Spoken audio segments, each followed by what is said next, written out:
Hey, it's hard to believe it, but another year has passed, and that means it is time for another plant tour. Just before I get started, I get questions sometimes about some of the plastic bags I have on my plants. Those are for pest control. So right now I'm isolating those plants because I've found some thrips on the leaves. So I use the bags to quarantine, and I also will put my predatory mites in the bags so that it increases the humidity while also preventing the bugs from spreading. So I'm going to go take those off so that they don't get in the way of the tour, but just so you know, that's what those are there for.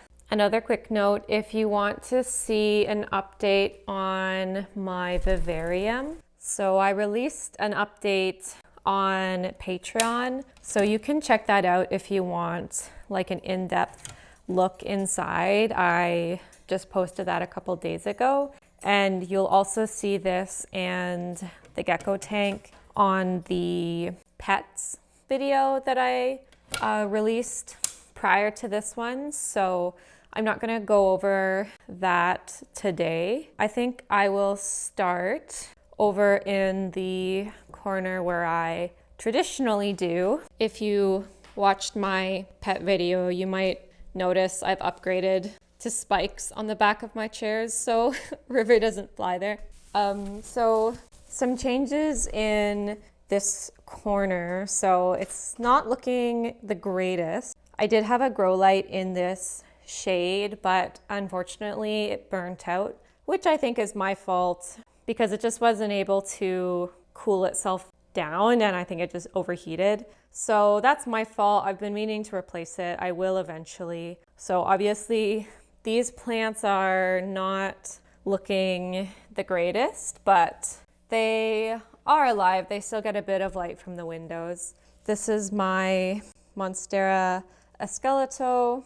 It has been in thrips quarantine, still dealing with Western flower thrips, but it's mostly done. You'll see some of that damage and deformity on the leaves is caused by the flower thrips. And the damage on the new leaf may also be a result of that. They tend to like the new leaves, so I've just been keeping an eye on this one. I also have a Epipremnum variegated albo. It is kind of crawling all over the place. Some of the variegation on it is really, really pretty. I love how when it gets enough light, the variegation is a beautiful, crisp white color.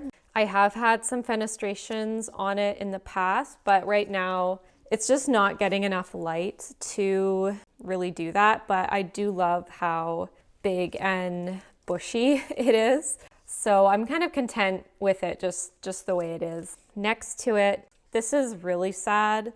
This is my Monstera albo that was doing really well, and somehow it got the worst infection of thrips that I've ever experienced. So unfortunately, it has lost a lot of leaves, and the problem with the thrips, and this Monstera has always had a high percentage of white on it. So then it's even harder for the plant to sustain itself when something like this happens. So I think the thrips are mostly gone, but obviously it's taken its toll. Next, we have Philodendron melanochrysum. I forget how big this guy was the last time I did this tour. So I recently took a head cutting of him. So I chopped it right off. You can see I did the chop there, and then these 3 leaves have grown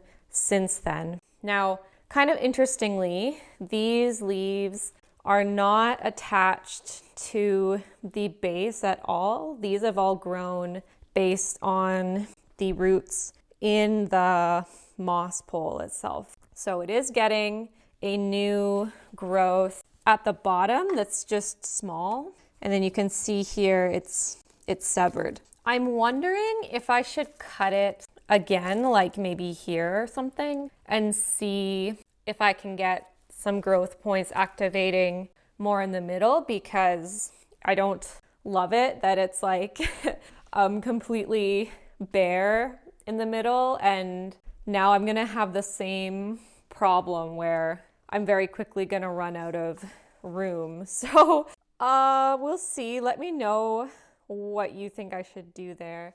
But I love this guy. He's one of my favorites, my pride and joys. And don't worry, the top cutting went to a good home. It's at my mom's place now and is growing really well for her. So she actually has bigger leaves now than I do. All right, let's start. There's a couple on this bottom shelf here. This is a little Syngonium aurea. Also had thrips, so it's probably smaller than you last saw it. It was also in a low light spot, so right now it's not really the nice bright yellow color that it should be. I just moved it here to kind of keep an eye on it, but it has always had really beautiful variegation. I do love it as a plant. It just needs a little bit of TLC right now. Oh, also these shelves. So let me back up and give you the full view. So these shelves are from IKEA. They are in the kitchen section. They're technically like a kitchen shelf. I will add the name and a link in the description if they're still available, but they have been really, really perfect. I like having the big, wider shelf in the center. That has been super helpful. So just thought I'd mention that because I know I do get questions about what my shelves are. In the back, I have some isopod cultures if you want to see what's in there. They're kind of doubling as prop boxes at the moment. You can check out my pets video that I just posted. They are in there. Here I have a white wizard. This white wizard like single-handedly has grown my Instagram account so much because it has just such perfect variegation. And one photo I took of it in particular just went crazy. Now you're probably thinking it should be a lot bigger than this, and you're right, but same story as a lot of my plants. Had some issues with thrips. This might actually be a propagation my mom gave back to me from the original mother plant. I might have lost the one that I had, but I'm really happy to see it's growing back with just beautiful, perfect variegation. This is Oxalis Plum Crazy. Apparently this is really easy to get in some places, but here in Canada, it's not. I haven't seen it at garden centers, although to be fair, I haven't been to a lot of garden centers lately. It has the most beautiful pink foliage. As long as you don't let it dry out, it's super easy to take care of in a self-watering pot. It's perfect, and it gets these beautiful little yellow flowers. This is some Hupertzia propagations. I have a care guide on Hupertzia on Patreon as well if you're interested. These propagations are older than you think they are. I don't know exactly how old, but these plants grow so slowly. It's actually very annoying. Next, this is a Brazilian rain tree. It did have beautiful leaves on it, and then I forgot to water it one time and all of the leaves crisped up and died. But I do believe it's starting to get some new growth somewhere. Yeah, you can see that is sprouting. So the branches haven't completely dried up. It's just a very sensitive one. Here we have a pink princess marble or galaxy or whatever they're calling them. It has had really consistently nice variegation. Again, has been struggling with thrips. The stuff you're seeing on it is from my beneficial insects, but keeps going, and I am determined to grow this one to be big because I feel like I've waited to have a beautiful pink princess for 5 years. So eventually I will get there.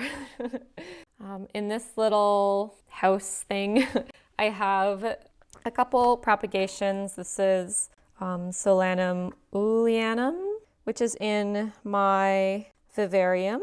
This is just a small cutting, but will grow. This is apparently a variegated oxalis. I haven't seen any variegation yet, but because it's rhizomatous, that doesn't mean there won't be any.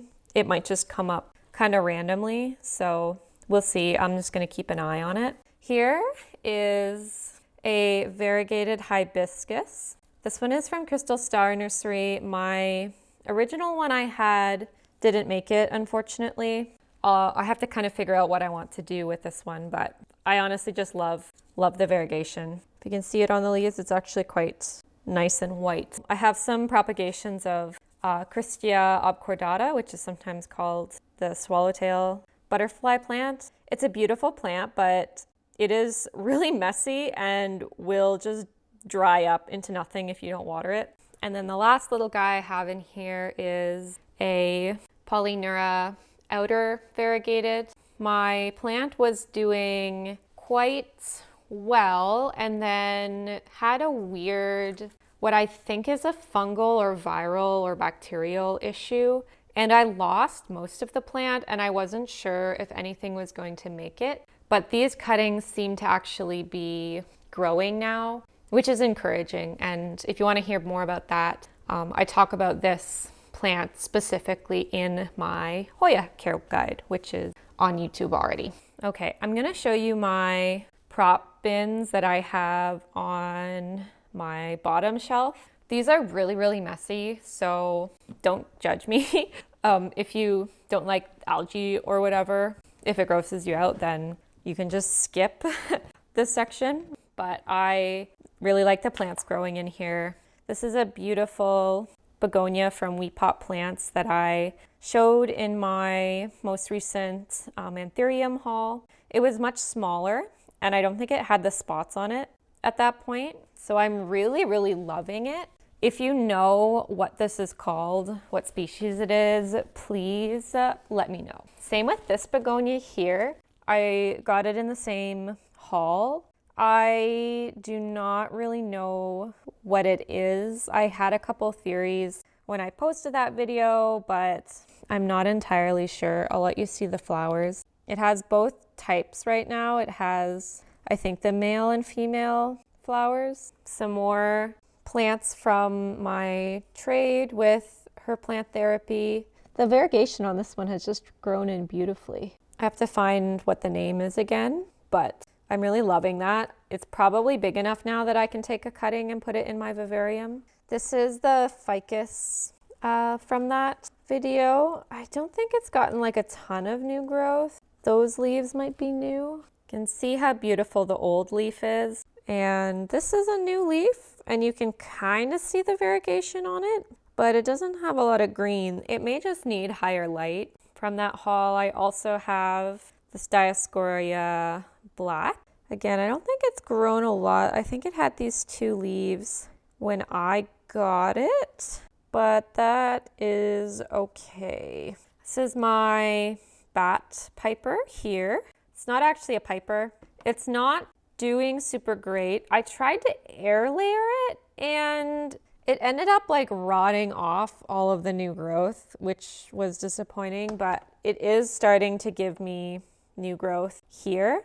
So it kind of just seems to be a slow grower and very sensitive to humidity changes if I leave the lid off this terrarium accidentally. I think that's the other thing that has happened to some of the leaves. This is Begonia minutiflora. I have this one in my vivarium as well. It gets really beautiful red fading down to green leaves and looks like a little tree or a little bush. We love that. It's a Begonia species Lita, which is kind of taking over the prop box. It's another great terrarium one I have in my vivarium.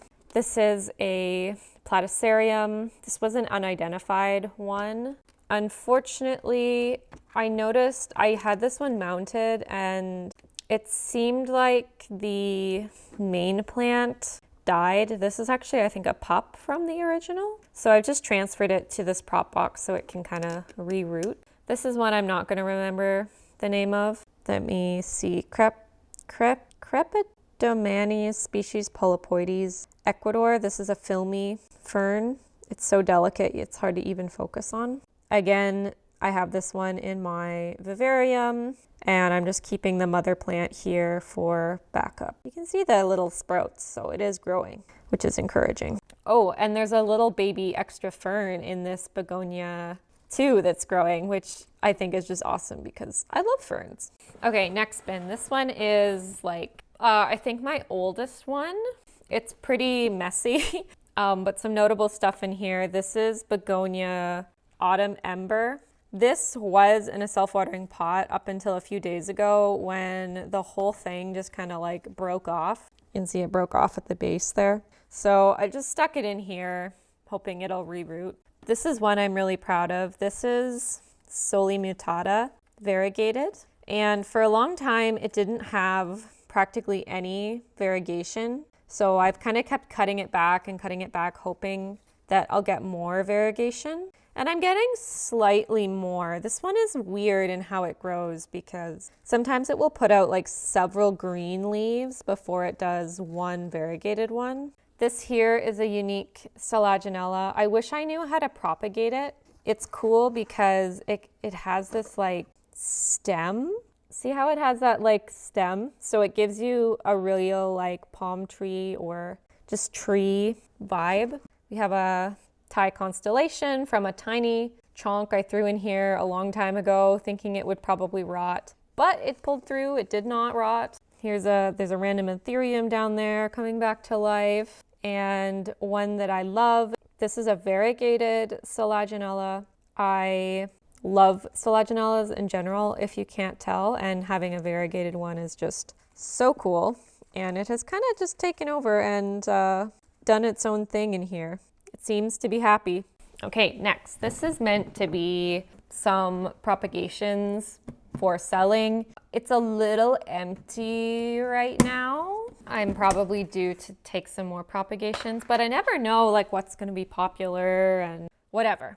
Anyways, I propagated my Begonia Rouge variegated, so I have some very big leaves on this one. It's a head cutting and is already getting some really nice new growth on it. I have a couple propagations of Argentea Princess. I'm just waiting for them to get some new growth points because they notoriously revert, so I wouldn't want to sell a cutting that didn't have a growth point that I knew was good. Over here I have a Dacaria madagascarense. I was just wondering whether this one would propagate from a cutting, and it's taken a long time, but I do believe this is rooted, or at least it was. I might have broken the roots off. This is Dioscorea mexicana.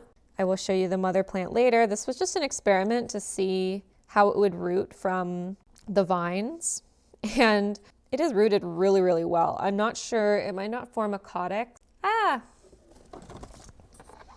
It might not form a caudex if you have it from a cutting like this, but the leaves themselves are really cool even without the caudex. So yeah, that is probably ready to go because it's really well rooted. Okay, next bin. This is more backups of terrarium plants. We have a variety of things. These have all had root mealybugs at some point. One of those is this Begonia lyalii, which is why it looks so sad. To treat the mealybugs, I used 120 degree Fahrenheit water on the root system, and obviously that was really harsh on like the leaves and stuff as well, and the fragile roots, but it did seem to get rid of the mealybugs. And surprisingly, the mother plant didn't die and is actually starting to regrow into a cute little plant, so that's exciting. This is Microgramma White Sands Equitos that I have. This is a backup. It's mainly growing in my vivarium. Here is some sphagnum moss that has come to life. We have, this might be Microgramma linguiform, and another form of Elaphoglossum peltatum down there. Microsorum thailandicum, or blue oil fern. This is a Begonia ferox, which has never done much of anything. Some jewel orchids that are growing back. This one is a jewel orchid that is variegated. It's actually quite pretty, but it doesn't have a lot of chlorophyll, which does worry me. But for now anyways, it's alive. This is Saxifraga stolonifera micro. Again, this is meant to be a terrarium plant. Has really beautiful tiny foliage, and this is just backups. I do have some growing in different places, but yeah, that's my backup to make sure I don't lose it entirely. Okay, that is it for the prop boxes. Let's go up to the second shelf. So this shelf gets a fair amount of natural light. This is the only one I don't have a grow light on. So here, this is the Decaria madagascarens that I was talking about earlier, that I took a propagation from. It does get leaves. They're just very, very tiny. And I keep repotting it and it keeps wanting to flop over and like tumble out of the pot. I've like pulled it out of its pot so many times. So now I'm letting it kind of just grow sideways the way it wants to. Next to it, here we have Dioscorea discolor. Not looking its absolute best because I forgot to water it like one time. And that's all it takes for it to lose a bunch of leaves, especially around the base. But it is liking the self-watering pot. Even with that, it's a bit hard to keep up with the watering. But I absolutely love this plant. It was a big wish list plant for me, and I still like it just as much. And it's starting to vine like crazy now. So it's actually going up and has decided to vine around my blinds. And you can kind of see it's gone behind the blinds. There's more here going up the other side of the shelf. It's kind of just all over the place. It goes up here. There's more leaves here. Keeps growing. And I think it's growing all the way over here. Yeah, there's the end of the vine, which I should probably start training back down, but I mean, I love vining plants because they take up a small footprint, but they kind of, I like how they end up going everywhere. The only problem is now I can like never ever move this plant, but it's beautiful. It's just hard to capture in a photo. See more vines. This used to all have leaves on it, but those died off, but I can't cut it because it's connected to all of these other leaves. So anyways, it's a good problem to have. Maybe one day I'll cut it and make some propagations. Next to it, I have a Hoya decapule. If you watched my previous video, this used to be bigger. Long story short, the mother plant got mealybugs. It died. This is a combination of a couple cuttings that I took from the original plant. And I love this Hoya. It's one of my favorites. It is constantly flowering. So not only does it have these really unique flowers, it's also flowering constantly. So you always get to see those beautiful flowers. This is philodendron. So this is Comacola pink or dark or blood or something like that. It has the most beautiful dark foliage, and the back of the leaves are red.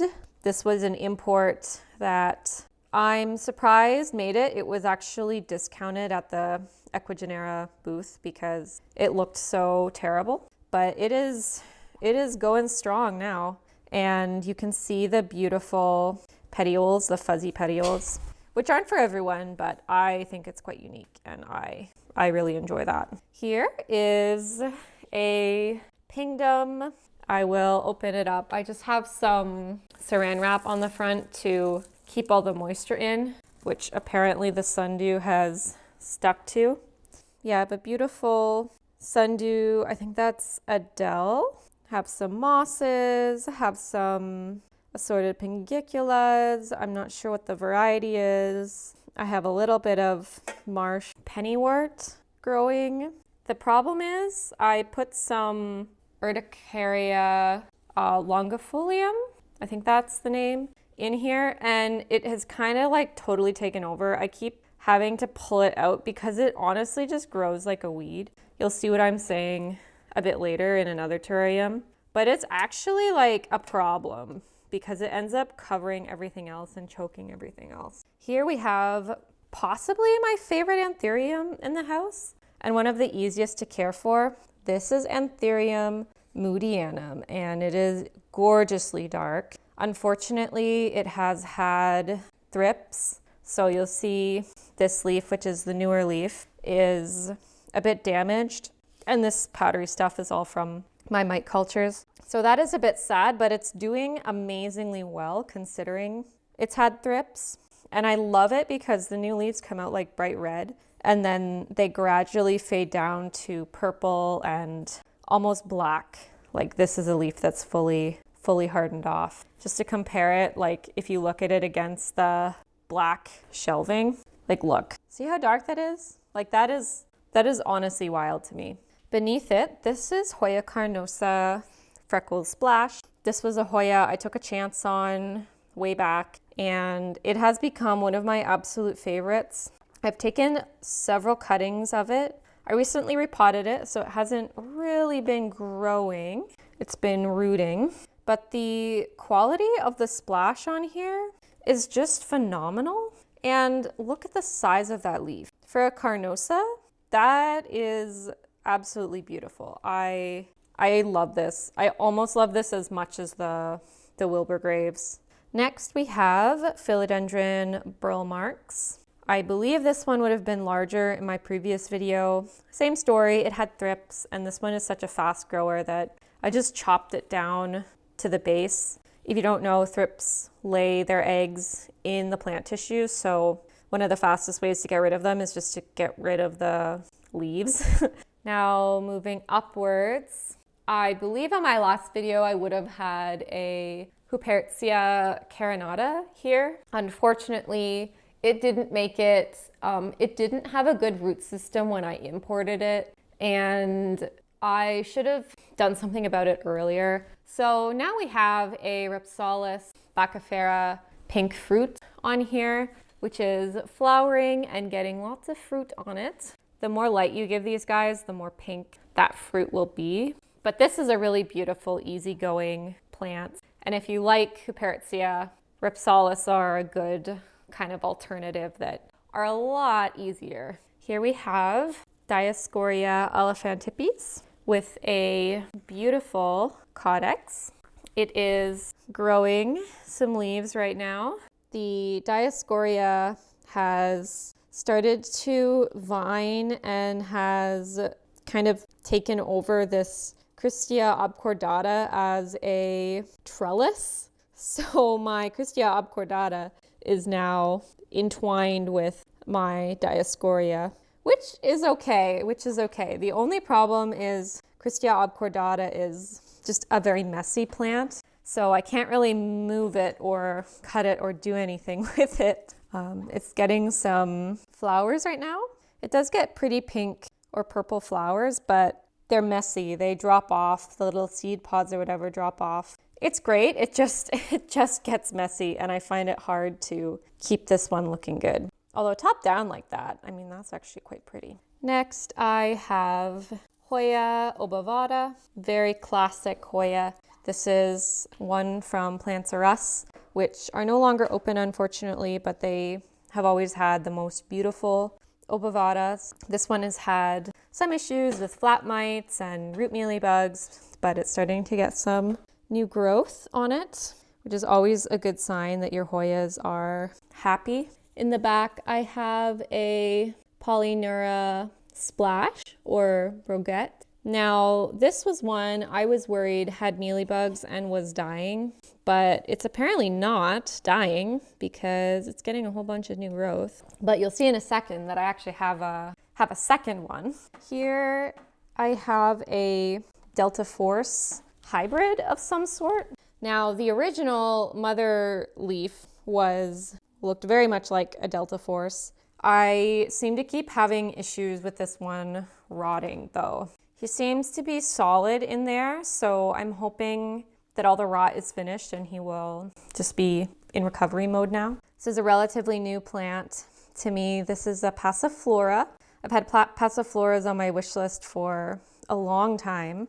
And this one has beautiful purple on the foliage. The leaves really look like dinosaur tracks, which is super whimsical. I love that. This is Argentia, Hoya Argentia Princess, which seems to kind of be reverting. So he might have to get a chop. He has lots of leaves on him, and I took a few propagations. I was so nervous to propagate him because they are notorious for reverting, and I was worried that, you know, my mother plant wouldn't look good anymore if I propagated it. And it's kind of half reverted. So you can actually see pretty clearly on the stem that half is pink and half is not. So the pink half is producing the variegated leaves, but the other half is producing just regular silver leaves. This is my Hoya Mathilde Splash, or silver. I bought it as Splash, but it has enough silvery leaves that I'm calling it silver. Some of them are very high in Splash. I recently repotted this one to a new self-watering pot. It did not like that, and I've had some leaves that have gone yellow, and I've lost a few leaves around the base, and that's just because it was transitioning, but now the leaves seem to be plumping up again, which is good. It means it's rooting. In the back here, this is the other Polynera silver that I was talking about. So I took cuttings and planted them into a self-watering planter so I would have a backup. Those cuttings are now growing, but I actually have this problem now with, ooh, look at those roots. Those are great. I have this problem now with several Hoyas where I have 2 copies, and at least one of the copies, I'm not sure if it still has pests. I don't know what to do with it. Like, I can't really sell it if it probably has root mealybugs, but also I don't need 2 of the same plants. So I don't know. Let me know what I should do about that, because this isn't the only Hoya that is like that. Those leaves are just gorgeous though. All right, this is Hoya Australis Lisa. It has beautiful watercolor-like leaves. I have kept mine in the original nursery pot, in the original soil. I only really water it when it gets like completely dry. It's definitely more on the neglected side, but wow, like this plant has gone crazy. It flowered for me for the first time this year. And let me just show you something. See how that vine in the back goes up? So that actually goes up to the top shelf. So it goes all the way, and then it trails all the way down almost to the second lowest shelf. And see how when the leaves come in, they're this beautiful reddish color? Like, that is just insane. And every single leaf has activated along the nodes. Like, that is just so crazy. Like, just the length of that. All right, now one of my absolute favorites, possibly my favorite Hoya, period, hands down. This is Hoya Carnosa Nova Ghost. This is the China variant. Just look at those big, meaty leaves and the quality of the silver on there. Look how nice they are when they're dark. The older leaves have lightened, but the newer leaves have come out just this beautiful contrast of silver and dark. And this one too has given me this nice long vine, and every single leaf on here is gorgeously splashy. Just look at that. That is so pretty. I probably should propagate this, but man, I also don't really want to cut it because that is just so pretty. In the back is the Russian form of Hoya Wilburgrave. This one I've had to work a little bit harder to maintain the variegation. It has also had some root mealybug issues, but it is, yeah, it's recovering. It has flowered several times, and I mean, when it flowers, the combination of the flowers and the splash, that is really stunning, even if the overall quality of the silver is not as good as the China version, in my opinion. All right, now next shelf. This is a Hoya that's most likely dying. You can see how messed up the stem is, which I think is from flat mites. This is one I don't have an ID on. You can see how wrinkly it is. Like, Hoyas should not look like this, but it's not my favorite Hoya, so I'm kind of just letting it do its thing. I have a little rat tail cactus in the back here. It's not really getting enough light, but it's just here until I can put it outside for the summer. I have an Anthurium clarinervium, which has had some, whoops, those are my mite cultures. This clarinervium has had some thrips issues, but you know, he's alive. Next to him, we have a very overgrown terrarium, and this is all that Utricularia longifolia that I was talking about earlier. When I say it takes over, like it really takes over. So I need to do something else with this terrarium. It's not looking the greatest. I threw some of my Nepenthes in there. I think this is truncata, and actually it's looking pretty nice with the coloration on the, is that called the peristome? And even the back of the pitcher has a really beautiful pattern on it. So I probably should take better care of this, but it's kind of just self-sustaining. This next plant is Rhipsalis paradoxica. This is a popular Rhipsalis. It has really pretty shape to the segments, and mine is growing really well. Next, another really cool trailing plant. This is Hupertia sclerosa. This Hupertia in particular has done very, very well for me, and it's probably my favorite. I just love the texture of the branches. It's just so unique, and the way it grows is so interesting. It's like you never know what direction the branches are gonna grow in next. Just briefly, I have a little cactus up here that I think is still alive, and a Haworthia. Those both live outside in the summer, and they're just kind of chilling on the top shelf while I wait for the weather to warm up again. Okay, now next I have a few larger plants, some anthuriums here. This one here is my Anthurium crystallinum black, and it is beautifully dark. It doesn't ask much. I've had some deformed leaves on it, but the more recent leaves have been better. I don't seem to be getting that problem as much. It's so big it's hard to get in the whole frame, but it is actually very dark. And this leaf in particular is like actually massive. Like this is huge. This is a baby Forgetii hybrid that I threw in there that actually also looks kind of cute because of the closed sinus. At the bottom, it's not gonna look the greatest because of the lighting situation right now, but this is a Midrium medium silver. I have always liked this plant more than I thought I would. It really is a beautiful color, and it does really well in low light. That's a relatively new leaf, and you can see the bluish tinge to it. It's just a really, really nice, pretty easygoing plant. This is the same crystallinum black, but that's a much older leaf that is probably gonna go soon. Here I have what's supposed to be golden dragon variegated. This is the only leaf I have that's variegated. I've chopped it up in a bunch of places to encourage more variegation, but it hasn't really worked. Anthurium luxurians, which unfortunately lost all its leaves, but the base is solid. I'm confident it'll regrow sooner or later. This one is, I always forget, it's a Magnificum papillominum hybrid, and these leaves are beautifully dark. This one obviously has gotten some damage, but this has always been a nice anthurium, and happily I have some babies growing. So I did a cross with Bessier. It took, and it looks like we have quite a few seeds starting. So you can see where the bumps are coming out. Those will be little seeds. This was where my Syngonium aurea was living previously, but yeah, it wasn't really enough light, so we'll see if I find somebody to put there.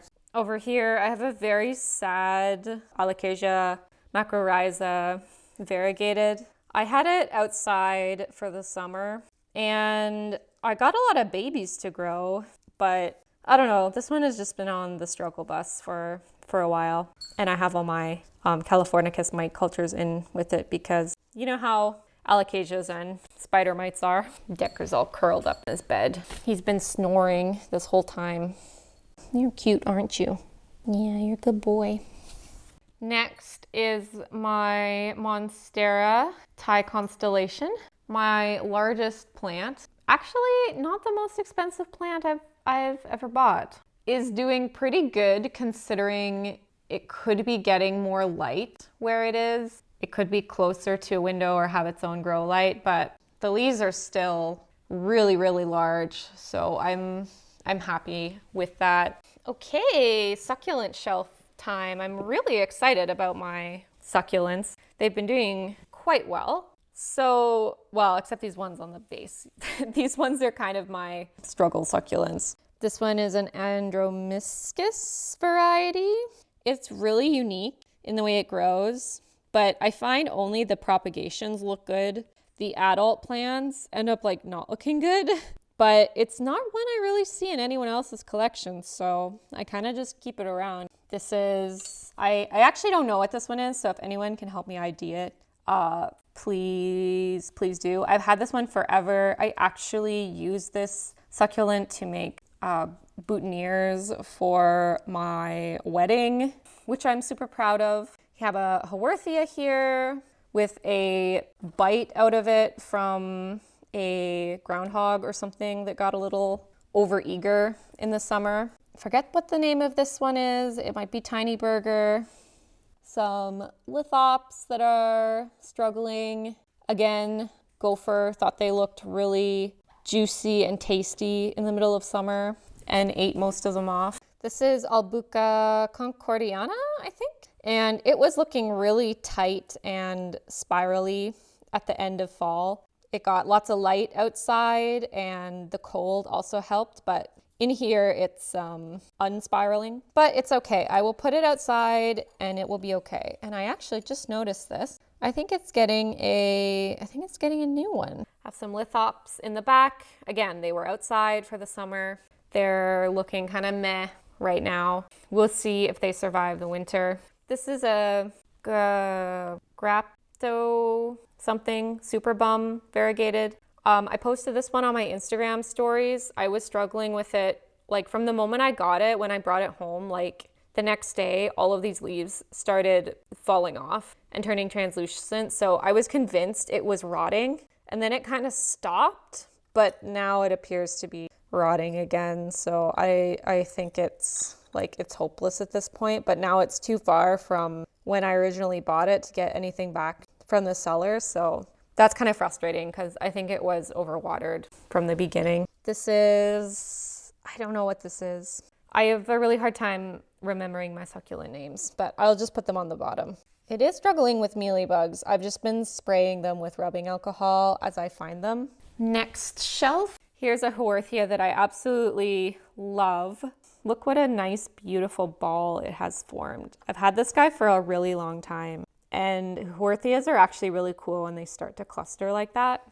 Believe it or not, there's a plant in here, a little caudiciform plant in the cucumber family, but I forget what the ID is at this moment. Here's another one. It gets flowers, and the foliage is actually like really cute and heart-shaped. And it wasn't expensive, so I thought it would take a chance on it. Another cool, unique plant. This one is has the common name of like onion something because the bulbs kind of look like oniony. But I love how you get these leaves that are just like, the way they branch is really interesting. I just need to clean up some of the dead branches. This is, I think, is Haworthia Silver Swirl, which looks really cute in this pot from Solarium Studio. It's amazing it can even survive with that little chlorophyll. But it does. This one is Opercularia decarii, really beautiful tree that forms a caudex and can actually get such a thick trunk. It's doing good. I'm not sure how I want to really train it, but I kind of like it just the way it is. Variegated Haworthia. I got this at the Cactus and Succulent show in Toronto this year, and I love variegated Haworthias, so very happy to have that one. Haworthia fasciata, I think. think. Classic, but very cute. My husband and I, for our first year anniversary, we made these pots together, and this was how he planted and styled it. So it's kind of cool to see all the little babies that grew from his original plant. This is Crassula deceptor in a beautiful handmade pot and has gotten quite big since I got it. Forget the name of this one. Ghost plant, I think, or cocoon plant is what it's sometimes called. It has gotten very large, and I just like it because it's like pure white, and you don't get a lot of plants that look like that. This is Siningia leucotricha. Beautiful bluish white foliage, and it is caudiciform, so this will probably die off soon, and then in the spring it will produce a new shoot. Another variegated Haworthia. I love them. They're just so expensive normally. And this is my desert rose, adenium. I think this is Arabica, DHA. And I really love the curly leaves. It's even flowered for me, which I wasn't expecting. So I'm very, very pleased that it's done so well. And the pot is beautiful too. I will do my best to link the potters in the description. I think this one is Jackson Carey Minx. Another Haworthia I've had a long time. I love the way it's clustering and how big it's gotten. I have another cluster of Haworthia truncata lemon lime. Another one I've had several years, and it's very rewarding to see it forming this cluster. It started out like this one, just a single plant. This one is also Haworthia truncata. It's just not the lemon lime version. And people always ask about the succulent, like, is it cut off? But no, it just grows like that. It has those little windows so it can photosynthesize on the inside of the leaves versus the outside. These are some kind of conophytums, 2 different varieties. I can never really keep track of which ones they are. Another variegated Haworthia, I think this one is Limifolia. And one of my prized possessions, this is Haworthia truncata variegated. It's not as orange right now because I just recently watered it. And the more hydrated your succulents are, often the less colorful they are. It's actually grown a ton since I got it. It is so beautiful. So this is Euphorbia leucodendron cristata. Oh, I guess it has some cobwebs on it. I think those are cobwebs or just damage or something.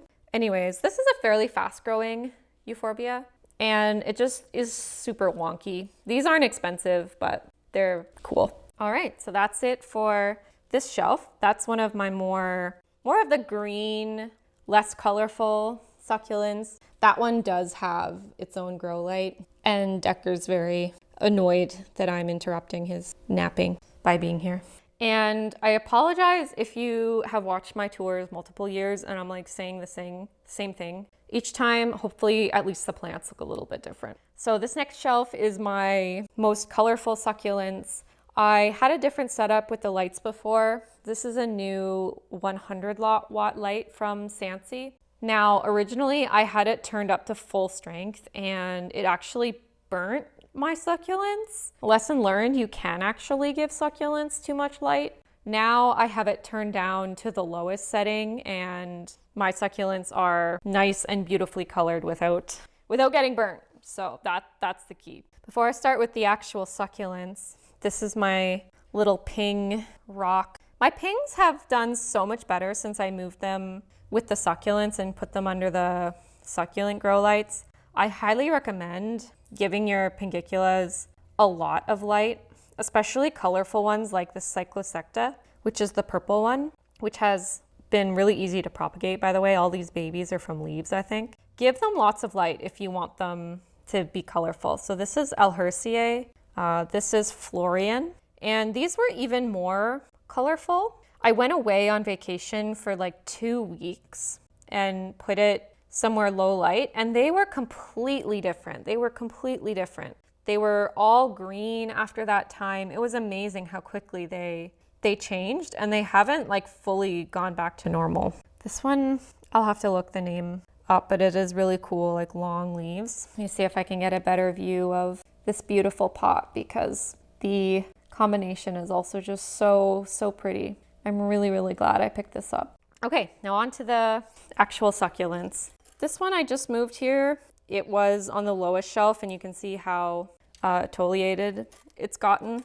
At least the new growth will be better, hopefully.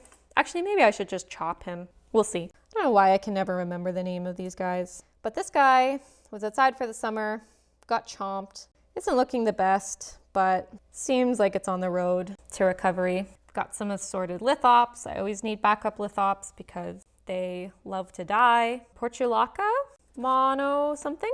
Actually, I think this pot doesn't have drainage. Let me check. Nope, it doesn't. One of my few succulents that doesn't have drainage, so I just water it in small doses. Type of crassula in the back, which is growing in nicely, getting some nice color on it. Echeveria of some sort. This might be a Monroe that's been neglected over the years. Echeveria West Rainbow, which I think is still variegated, but it's kind of hard to tell. This one is a Graptivaria hybrid Topsy Devi. Has really nice thick leaves and is the prettiest pink. Big fan of that one, actually. I have a Conophytum that just finished flowering. I have a bunch of lithops, which are in various stages. They've flowered. I think I've finally figured out the key with lithops is to wait for them to flower and then keep watering them up until they flower. And then after they flower, stop watering them because that means they are splitting. So we'll see if my theory holds up. I think my lithops are just like in multiple stages right now.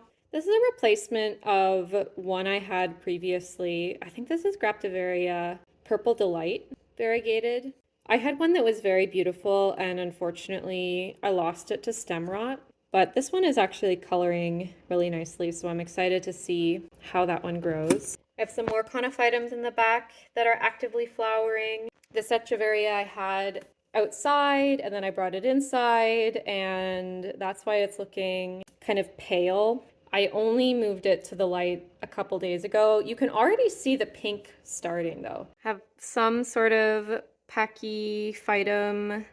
He's kind of been struggling from mealybugs, I think. This little one is doing very well.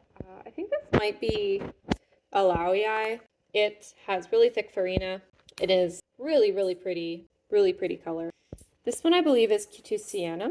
And I've always liked these ones because they get almost like an orangey tinge to them. Another little Conophytum. I've only lost like one out of this cluster, so that's encouraging. These guys flowered and had like pretty purple flowers. Actually, I watered them after that. I probably shouldn't have done that. Another Albuca variety that I got at the cactus show this year. The old fronds are starting to droop, but it's gotten some nice new curly ones. This one just brings so much joy. Those little curlies. That's just so awesome. And it is flowering.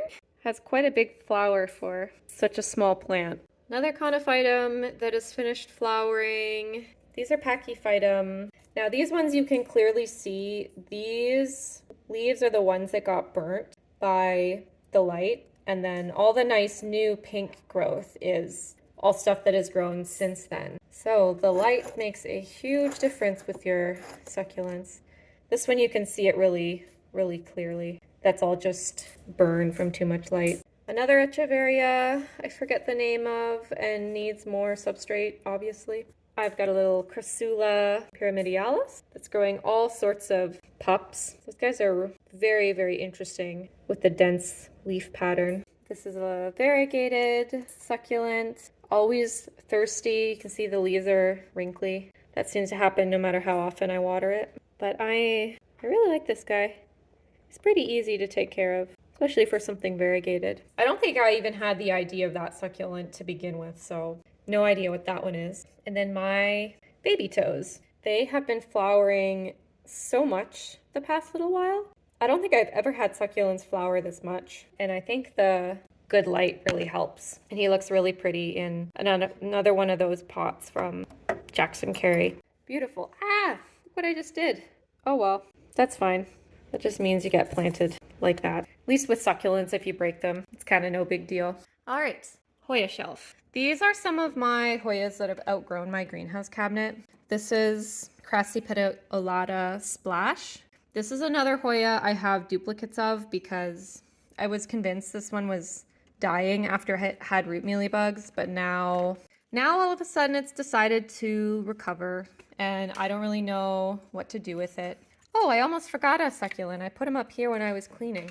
This is a succulent I'm really excited about. I really was convinced he was dead because I got him in the mail and then I went on vacation and I came back and the little leaf was dead and the caudex felt like squishy, and I couldn't tell if it was just dehydrated squishy or rotting, but it just started producing a new leaf not that long ago, and look how amazing that is. Here I have a Rang Sand splash. I'm gonna try not moving these guys because I know I'm gonna end up spilling them, and I just cleaned all my shelves. But Rang Sand Splash is still one of my favorite splashy Hoyas. It gets really nice big leaves and it's just so easy, or generally pretty easy. Sometimes rooting, propagating can have some issues, but overall, just so pretty. This one over here is Onychoides, gets nice dark leaves. I think it's my only Hoya I have left in substrate because I just can't be bothered to change it.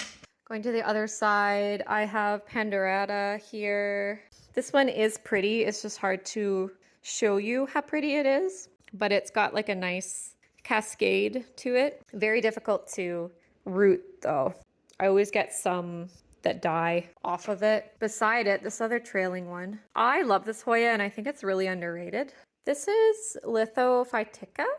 The leaves are actually quite pretty. They have this like bluish tinge to them.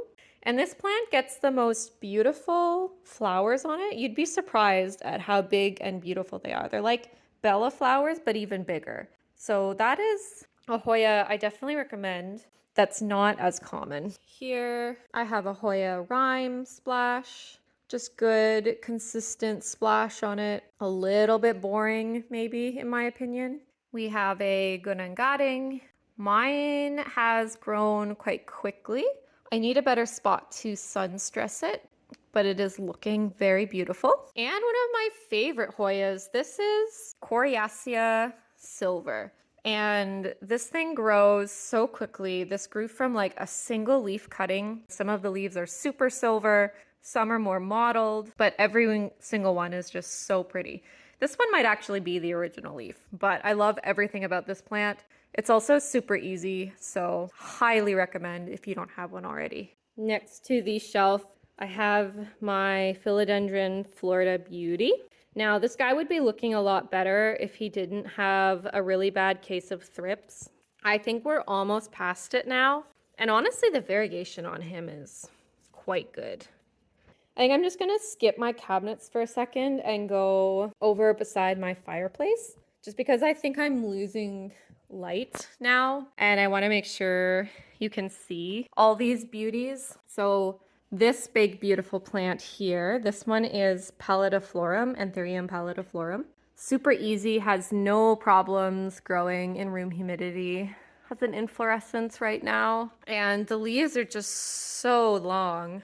This isn't like the narrow form or anything, at least I didn't think it was when I bought it, but it has just grown so well. And then right beside we have Wenlingerii, which has quite a different texture. It's much thicker and quite a bit darker as well. So I think I like the Wenlingerii slightly better, but the leaves are also wider than the Pallitiflorum, so they're both nice. I like both of them. My Gloriosum, well, you can see this, the pot starts back here and he just kind of keeps crawling towards the window, but that's okay. Just look at that leaf. I don't think I'll ever get tired of Gloriosum. This corner is kind of a mess. One guy that has gotten completely out of control is my UPI, which started as just a tiny TC baby, but now he's kind of too heavy for this pole. And I mean, just look at the size of the leaves. They are getting massive, and each one seems to be getting bigger and bigger. It's gotten to the point where I can't really like take pictures of them for Instagram anymore because I just can't I can't hold them up and get the whole thing in the frame. It's a problem. And this is a new leaf that hasn't even reached full size yet. In the corner, you might miss him. This is Philodendron Spiritus Sancti. Yes, I still like this plant, even though They're a lot easier to get. And no, I didn't pay $1,000. I think I got this one in a giveaway when they were starting to come out in TC. That is quite a nice leaf. He might size up faster with more light, and he is growing into his little pole, and the roots are kind of going all over the place. This is a large Brantianum. I cut him so I could give a cutting to my mom, but he's just starting with a new leaf, which is pretty gonna be a pretty good size for the first one. So that's pretty much it. Oh, there's a little veitchii here too. This one's also kind of suffering from the fireplace, but it's a pretty easygoing anthurium as well. So I'm just kind of letting him do his thing. This cactus is normally outside. Same with these guys. They don't get a lot of natural light here. So I've just put them here, and I just don't water them over the winter. They kind of just stay where they are. One plant you might have missed from my shelves is my fern leaf cactus. So it had some scale and thrips on it. So I decided to move it into my bathroom temporarily, and I just took some clean cuttings so I can like restart the plant. It was getting kind of big and unwieldy anyways, so this seemed like the best solution for multiple problems. Don't worry, he's not gone. He's just getting a bit of a makeover right now. I think I'm gonna do these mounts as well while I have a little bit of natural light. This panel, by the way, is an IKEA memo board that you can't get anymore. I can never remember the names of my staghorn ferns, but this is a interesting one that I picked up recently. It doesn't really have many like furcations in the leaves, which makes it interesting. My Dischidia mount is unfortunately not doing very well. I think the pectinoides might be doing okay, but that's it. So this might have just run its course, and I may have to take this apart and start again. This orchid has done surprisingly well, considering it really doesn't get a lot of light, but it is really interesting the way that the rings form. It's done surprisingly well. This is my Phalaenopsis orchid mount, which has done really well. The Hieroglyphica is flowering right now, which is really exciting to see. I also love how the roots kind of project out and actually photosynthesize. It's cool to see them working like they would in nature. And last one hanging on that mount, this is a form of Wilnickii. I've got this one fairly recently. I like Wilnickii because it's very structured and it has a lot of white hairs on it, which I believe are trichomes. So there you go, just to give you another view of where they live. I'm gonna go through the Hoyas fairly quickly. I've been meaning or thinking of doing like a video where I rank all of my Hoyas. I saw Fern do that and I thought it was a really good idea. So let me know if you want to see that, and I definitely will. These Hoyas are set up just on clear containers that I have zip tied to the mesh. This is Burtonier af, variegated sigillatus, growing like crazy. Oh, my Burtonier is flowering. That's the first time it's done that. Oh, that's such a treat.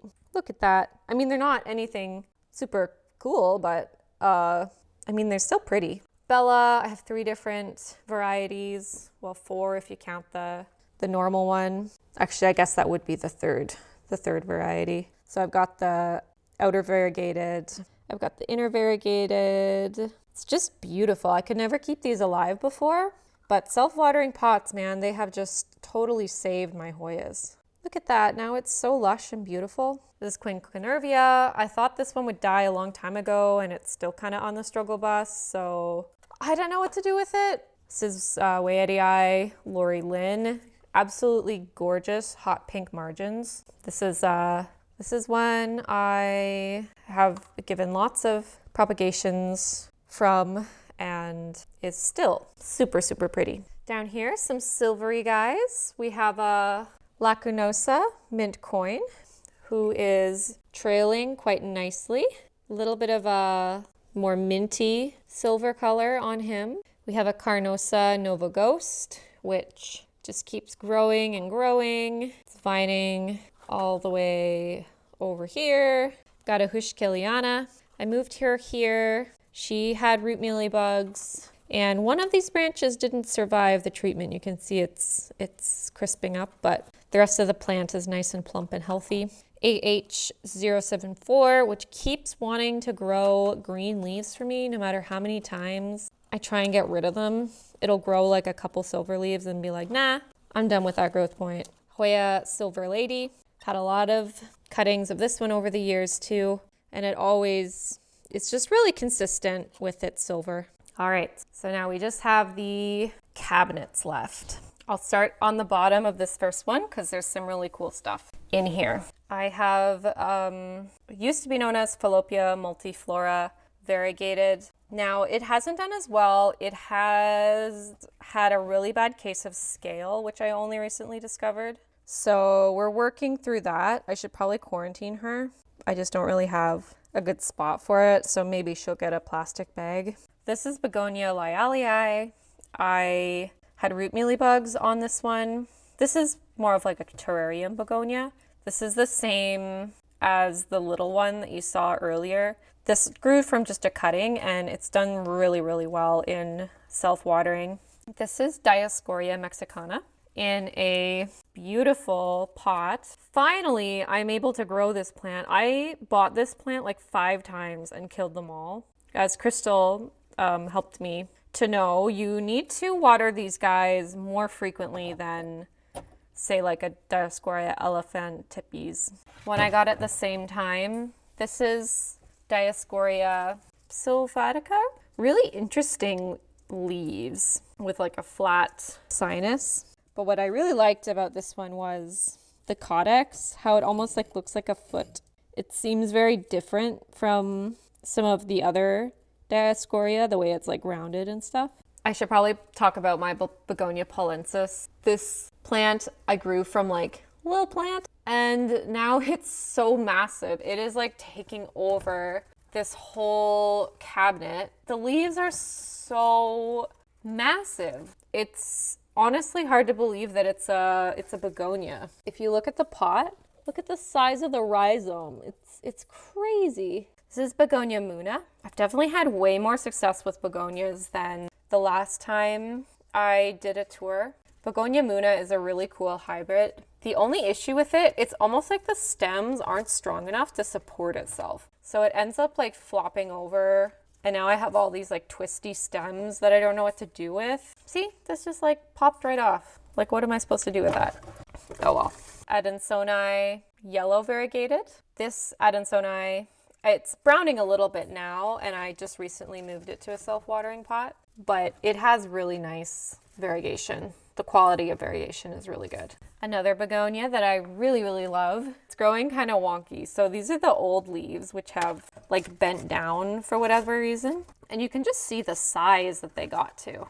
They were kind of getting less variegated. So I decided to chop it, and now it's given me 2 new growth points. And the 2 new growth points seem to be very highly variegated. So that was a success. This is a Pictum tricolor. It's actually looking really, really good. But it's really the roots on this guy that are absolutely insane. They've actually started to like push the substrate out of the pot. And when I repotted this guy, there were a whole bunch of pups, a whole bunch of babies in the pot. I just wish more of those babies would sprout so it would be a little bit fuller. This is my Begonia chlorostica or chloristicta. Really beautiful foliage. It is doing well in this cabinet.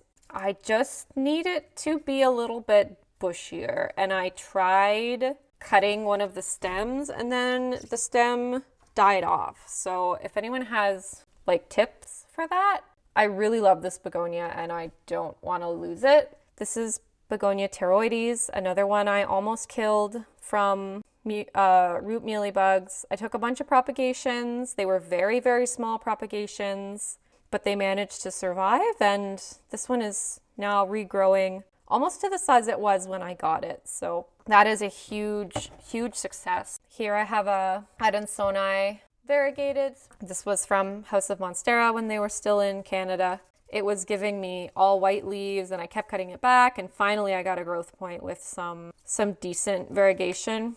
and now it's kind of starting to vine, and I'm not entirely sure what to do with it. But it's time to repot it anyway, so I'll probably do something like I did with the yellow variegated one. This is Begonia snow-capped variegated, and if you like pink plants, this is like the perfect one. It is so delicate. I have some browning. That's from when I went away on vacation. Normally, I do not get any browning, and it gives me practically no trouble whatsoever. It's actually one of the easiest begonias I've taken care of. It's just so pretty with the spots, and you get the red backs of the leaves, which really makes it beautiful no matter what angle you're looking at it from. And it's actually growing like crazy. I switched it to a self-watering pot shortly after I got it. Yeah, it's kind of just gone insane. Look at that color. That is so, so cool. He is getting quite a lot of light for that color. I will say that. He's quite close to the grow light, but he's also not browning being that close. This is Begonia Autumn Ember. This is the same one I had in my prop box that broke off. So it broke off like right here, but we still have a baby growing. So we'll see how long it takes for him to reach the same size. Next is mostly Hoyas. Like I said, I'm going to go through them fairly quickly. This is Thompsonii Splash or Silver, which I just happened to find at a garden center. One of my best finds, I would say. It's Acuta intervariegated. I don't even know if I like him that much anymore, but he won't die, so that's how that is. My Rinsei Borneo that I got from her plant therapy has a new leaf growing, a beautiful velvety dark leaf, which is lovely. Hoya New Guinea Ghost. Now this one I was convinced was dying because you can see how the stem is like all messed up and rotting. Like that's actually was rot, but it seems to have healed and is just like okay now. But the problem is I made a backup. I made a second one from the cuttings, and now the cuttings are doing well.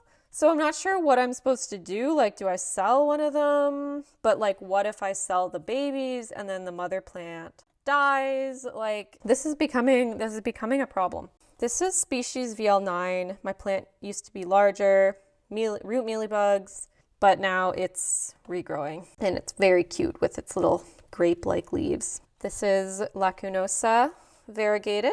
You're probably gonna hear me say this about all of my Hoyas, but it also had root mealybugs. I decided with this one, I think, to just restart the cuttings, and it seems like it's doing quite well now. This is Begonia Sarawak. Again, used to be larger. You can see the size of the previous leaf. Had some trouble with root mealybugs and root rot. You will see I have some fungus growing on some of the leaves. It just wipes off easily, and that's just because of a lack of airflow. I took my fans out of my cabinet, and I have noticed more of that like mold basically. But honestly, I'm not too worried about it because it doesn't like damage the plants. It's more so just cosmetic. This is Cania Kumariana, which just hasn't done anything for a few years, and I kind of wish it would just die already so it wouldn't be taking up the space. But it hasn't died, so I can't exactly get rid of it. Walleniana cutting from her plant therapy. This is my original plant, which again, I kind of wish it would just die, but it's still alive, so I can't throw it out. This is Alocasia Mellow, which has done way better in the greenhouse cabinet. And I had it in a self-watering pot before, but it was just on my shelf. It's doing so well in here. I would really like a variegated one, but I don't really have the budget for that. Slacinosa Silver. I just put a bunch of cuttings in this pot. I don't know why my mother plant decided to get root rot, but it's slowly coming back to life. If these cuttings are in fact rooting, because some of them don't look so hot, but that is what happens with cuttings. Usually not all of them take, but some of them will. Hoya Serpens. This one is doing surprisingly well for one that had root mealybugs, and I think I ended up taking this one out of the pot completely and like rinsing the roots and then replanting it. And it has recovered and re-rooted quite well. There's that other Crassia petiolata Splash cuttings. See, they don't look good enough to sell. Otherwise I'd sell them and keep the mother plant, but they look ugly, so it's like, what am I supposed to do? Hoya pachiclata intervariegated, And then I have the Patriclata outer variegated. This one had flat mites, really, really bad. You can see that's all flat mite damage, but it's finally regrowing, and that one is really quite pretty. This is another success story. This is Latifolia, I think, formerly known as Macrophylla. Snow Queen. So this had really nice variegation when I got it. And then some of the newer leaves just didn't produce much variegation. Then all of a sudden it came out while I was away with this gorgeous leaf, which is almost fully silver. And some of the ones since then have been like this one, which is half silver, and that one, which has a good balance. So I'm hoping it kind of keeps going with more of that. This one is Hoya cystiantha Splash, which is a pretty plant, but it kind of grows crazy. I've cut off the vines so many times because it just produces the longest vines, and sometimes with no leaves on it. And it's also insatiably thirsty. It's just thirsty all the time. So I tried to sell it, but nobody wanted it, so I just have kept it. It has some peduncles, and I hope it will flower for me. All right, last shelf. So I have a few begonia propagations. This is the snow-capped variegated. This is my Chlorosticta propagation, which unfortunately is also a little bit leggy. I also have a little Begonia Muna propagation, and maybe more light would help it. It's not getting a lot right now. This plant here is kind of special. This is a Dioscorea Peru or silver. It's very unique. I don't see them come up a lot in Canada. I ordered this one in when it was like minus 40 out, and I was very anxious that it wouldn't make it, but it did. Now I've had some issues with scale on this one. This is just from lack of airflow, but fortunately we are getting some new growth. It just makes me a little nervous that I only have this one branch, so I'd like to be able to propagate it, but anytime I've tried to propagate it, it hasn't gone well. So we'll see. I just need to get this one healthy, and then once it's bigger, I'll have more to kind of play around with. Here we have Hoya Michelle or Michele. I keep propagating this one to get more splash. Now this leaf back here, I really, really like. It's so dark. Sometimes I'm about to give up on this plant, and then I get a leaf like that, and then I'm like, oh yeah, I remember why I like it. See it down there. The splash, like that leaf in particular, deserves another look. The next one I have is Hoya Silver Dollar. This one has kind of grown crazy for me. I feel like some people struggle with this one, or it grows slowly, but not mine. It is absolutely crazy. And look at those big, beautiful, perfect silver leaves. This one back here is Canengiana variegated. It has struggled with root mealybugs, and I don't know if it's fully recovered. Had some root rot because of that, but it's a pretty interesting Hoya. Not my favorite, but it's interesting. This one I really, really like. This is Hoya Suloasiana.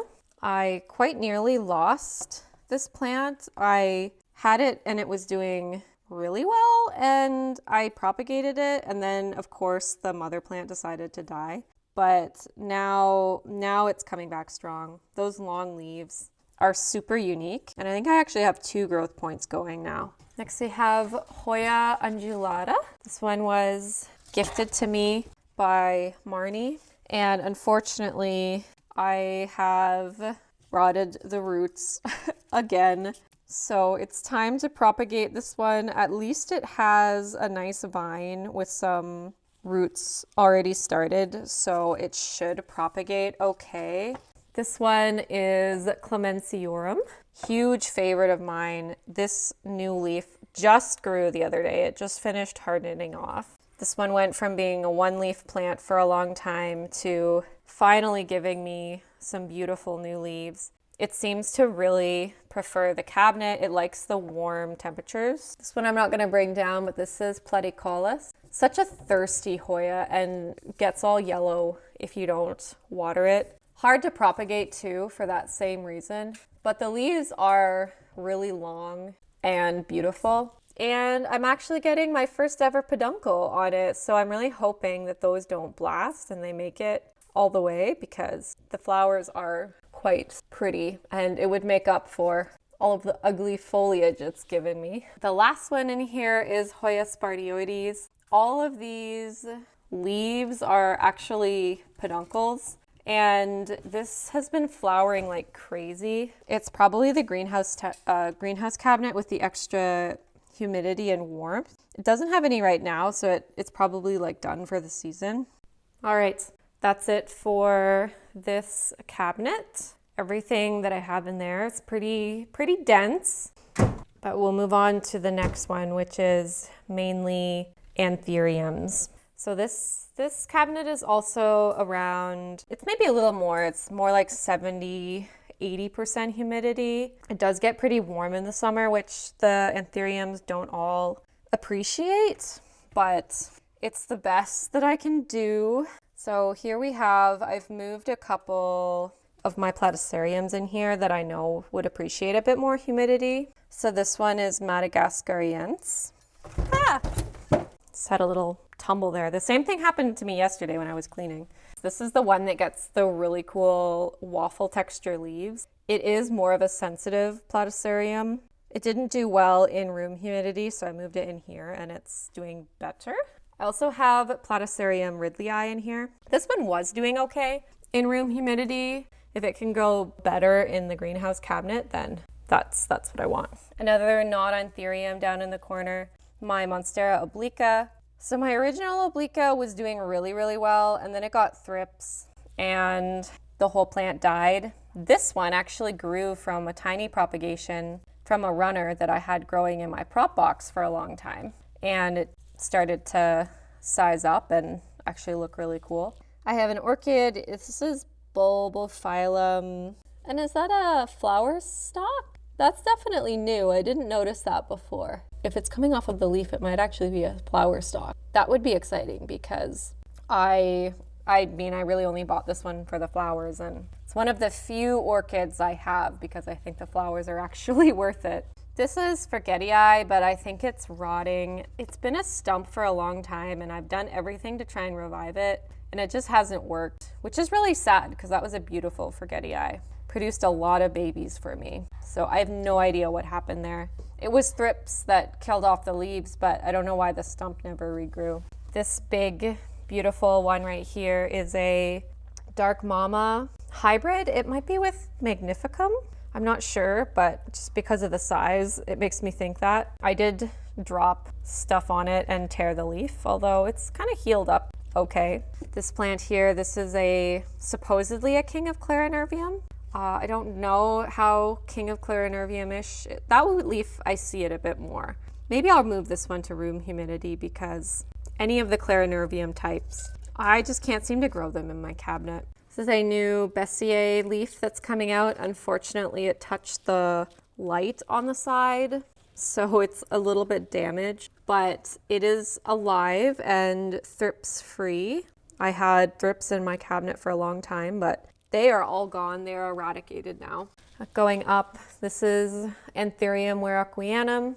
Needs no introduction really. But this one was an Equigenera import, which actually was the easiest warocquianum I've ever acclimated. It was in water and I noticed it was growing roots right away. So I moved it to this self-watering pot pretty quickly.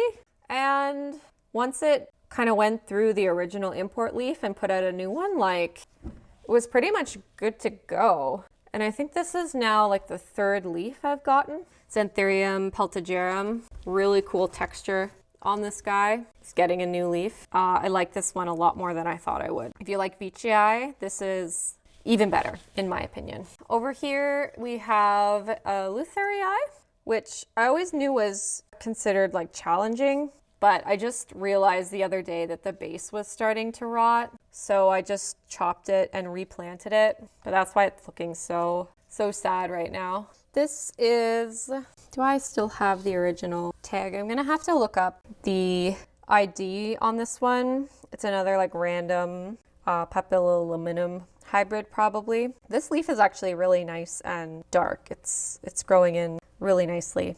In the back, this is a really interesting hybrid, but this one is originally from Northern Plant Room. Samya. And the leaves have these really cool wide sinus. There's a new leaf coming in there. All of the new leaves have it. It's not the darkest ever, but the shape is really cool, really spider-like. And it has a successfully pollinated inflorescence. It's got some fruit growing. So this is pollinated with Bessier, just like that other one was, which I think would make some really cool babies. This is a really cool hybrid that I grew out from just a baby. It has really nice dark leaves. The current leaves are having some issues with development. I'm getting a lot of these little holes in the new leaves, not just this one, but a lot of my anthuriums. And I have a theory as to why. I think it's like fungal related, possibly. This next very big one with a kind of crazy root system. This is a papilluminum. This is just like a standard one, if there is such a thing. It has a pretty like typical shape, I think, with the ears. All of the current leaves are kind of wonky from the way they've grown in this cabinet, but it is producing inflorescence. I just haven't gotten one that's actually produced sap yet. So that's what I'm waiting for, because I'd like this to be a mother plant. Down here, this is the Bison X1 hybrid.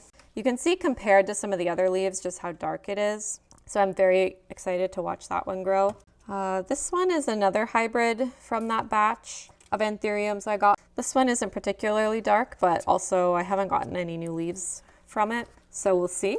This is a red dark phoenix hybrid in the background, and this is significantly darker than all of the others. I don't know if you can see that, but this one is, maybe just the way it reflects the light too, is to me noticeably different from the others. So this one I'm definitely keeping my eye on. See, especially there, you can really see the difference. Finally, on the top shelf, this leaf isn't looking the best right now. I may have let it dry out a few times, but it has these really cool, narrow, dagger-like leaves with these pointy lobes. So that's one to watch. My Anthurium red crystallinum, not doing too hot, unfortunately. A lot of the new leaves have been like dying off. The roots are fine. I've checked it like 5 or 6 times, and I gotta just stop doing that because disturbing the roots isn't great either. So I kind of just have to trust that it's doing okay. I think this is a papilluminum hybrid of some sort. This one is from Houseplants. Really, really nice,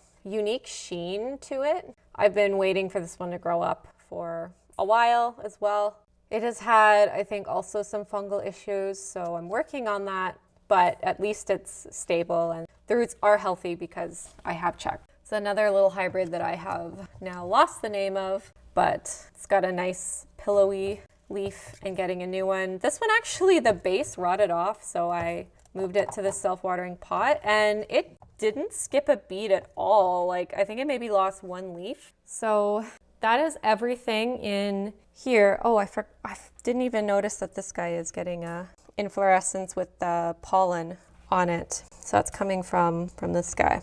All right, I think that is it. We actually managed to get through everything. I do apologize if the lighting was not as good. I have been waiting all week for a nice sunny day, and this is the best I could do. And all next week is also just snow and rain and clouds. So I figured I better record while the house is clean and all of that.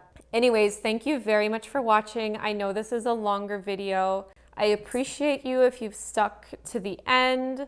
I think I will do an extended version for Patreon, so you can check out Patreon if you want to see a even longer version where I talk even more about all the plants. But thank you so much. Your support means a lot.